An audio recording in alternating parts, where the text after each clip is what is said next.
தமிழர்களின் பாரம்பரியத்தை பறைசாற்றும் விதமாக பூமியிலிருந்து எடுக்கப்பட்ட ஊர்கிணறு கல்வெட்டு.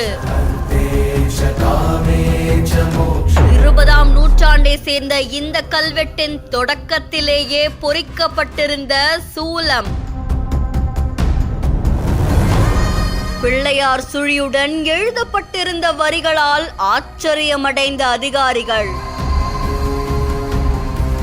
தென்காசி மாவட்டம் நன்னகரத்துல நூற்றாண்டை சேர்ந்த கல்வெட்டு ஒண்ணு கண்டறியப்பட்டிருக்கு. இந்த கல்வெட்டு ஆய்வு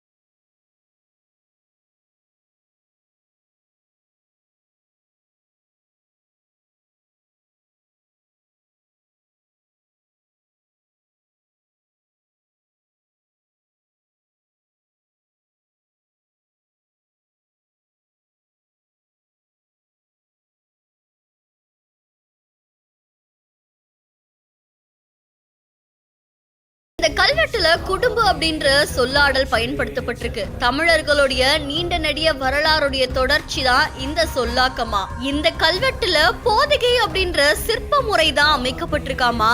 இது மக்கள் கலை மேல இருக்கிற ஆர்வத்தை, கலை நுணுக்கத்தையும் பறைசாற்ற விதமா இந்த கல்வெட்டு பொறிக்கப்பட்டிருக்கதாகவும் தெரிவிக்கப்பட்டிருக்கு. இந்த கல்வெட்டு கிடைச்சது தமிழர்களுடைய பெருமையை இன்னும் எடுத்துரைக்கிற மாதிரி அமையும் அப்படின்னு பல அதிகாரிகள் தெரிவிச்சிருக்காங்க.